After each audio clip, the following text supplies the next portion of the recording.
안녕하세요. 여러분의 출근길 파트너 라디오 동서남북 김서영입니다.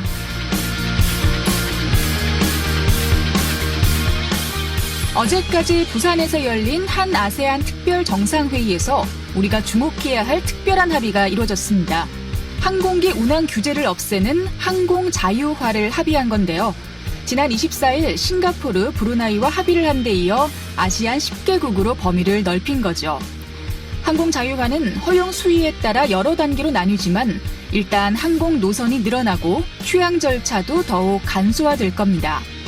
신규 항공사로서 아세안 취향을 준비하고 있는 플라이 강원으로선 취향 기회가 더 많아질 테니 호재로 볼 수 있는데요. 하지만 기존 항공사와의 경쟁이 심화될 가능성도 큽니다. 결국 선택은 소비자의 몫이겠죠. 아세안 10개국 국민들이 강원도를 방문하고 싶도록 만들 수 있다면 이번 항공 자유화 합의는 플라이 강원과 강원도에 큰 기회가 될 겁니다.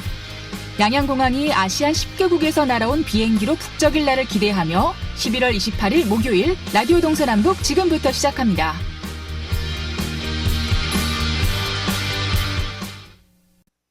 네, 라디오 동서남북 오늘도 아침 신문으로 시작합니다. 강원일보 이하늘 기자와 연결돼 있습니다. 안녕하십니까? 네, 안녕하세요. 네, 오늘 첫 번째 소식 들어보죠. 요즘 강원도의회가 올해 마지막 정례회를 열고 각 현안들을 짚고 있는데요. 미시령 터널 통행료 손실 보전 명목으로 강원도가 수백억 원의 혈세를 낭비하고 있다. 이 지적이 나왔네요. 네, 맞습니다. 미시령 터널 통행료 결손분 보전 명목으로 수백억 원의 혈세가 지출되는 것에 대해서 강원도의회가 실질적인 대책 마련을 촉구했습니다. 강원도의회 기획행정위원회는 어제 도기획조정실 2020년 당초 예산 심사 과정에서 미시령 터널 통행료 감면 손실 보상 명목으로 135억 원이 편성된 것을 두고 강하게 질타했습니다. 예산안에 따르면 강원도가 미시령 동서 관통도로 주식회사에 2007년부터 2016년까지 10년 동안 통행료 보장 수입 부족분에 대한 재정 보전액은 404억 원에 달합니다.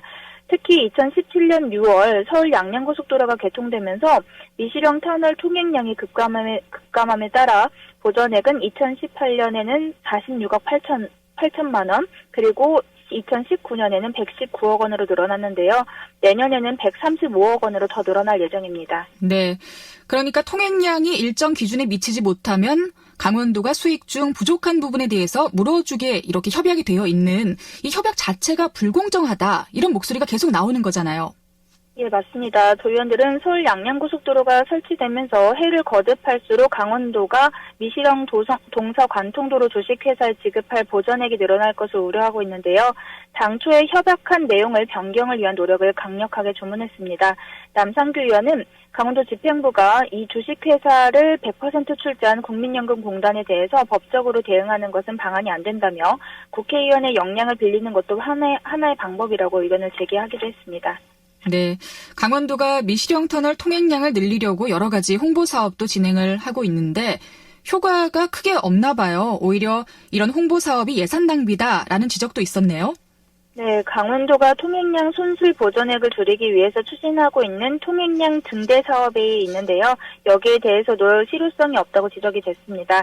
현재 내년도 예산안에는 홍보 광고 5억 등 총 15억 4,500만 원이 증대 사업비로 책정되어 있는 상태입니다. 허수영 의원은 매년 같은 방식의 홍보 마케팅이 진행이 되고 있는데 통행량은 감소세라고 지적을 했고요. 또 과연 같은 방식의 마케팅이 통행량 증가에 직접적인 영향을 미치는지 신중한 검토가 필요하다고 주문했습니다. 이와 함께 김경식 의원은 문제 해결을 위해서 강원도의 전담 조직이 필요하다는 의견도 함께 냈습니다. 여기에 대해서 김민재 기획조정실장은 도내 국회의원들에게 협조를 요청하는 것도 하나의 방법이라는 것에 공감한다고 답을 하기도 했습니다. 미시령 터널에 대한 문제는 계속해서 거론되고 있는데요. 앞서서 속초의 주대하 도의원은 지난달 회기에서 도정 질문을 통해 당초 강원도가 국민연금공단과 계약을 불리하게 맺었기 때문에 2036년까지 손실보전금 명목으로 3,600억 원에서 3,900억 원을 물어주게 생겼다고 질타를 했습니다. 또 재협상이 필요하다고 주문한 바가 있습니다. 네, 통행량을 늘리기 위한 여러 가지 사업들보다도 이 좀 협약에 관한, 협상에 관한 확실한 근본적인 혜택을 다시 마련을 했으면 좋겠습니다. 자, 다음 소식도 도의회 얘기인데요. 강원도의회가 동해안에서 신가평까지 이어지는 송전선로 사업도 점검을 했어요. 어제 송전선로 대책특별위원회가 열려서 한국전력공사로부터 사업에 대한 설명을 들었다고요. 네, 도의회 송전선로 대책특별위원회가 어제 오후 도의회 세미나실에서 동해안에서 신가평으로 이어지는 송전선로 사업 추진에 대해 한국전력공사 관계자들로부터 업무 보고를 받았습니다.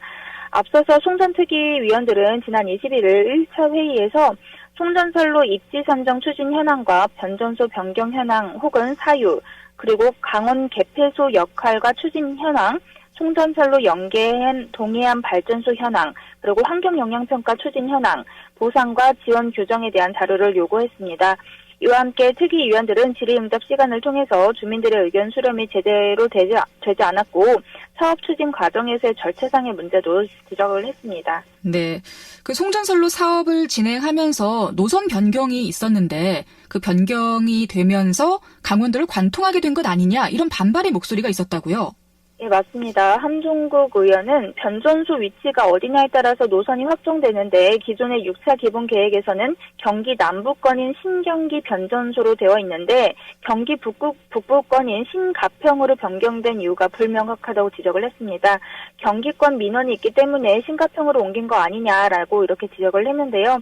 이렇게 노선이 변경됨에 따라서 강원도를 관통하게 된 거 아니냐 이런 지적입니다. 네, 이 송전탑 건설 부지를 선정하는 과정에서도 주민들의 의견이 전혀 전달되지 않았다 이런 비판이 나왔는데 이 부분은 어떤가요?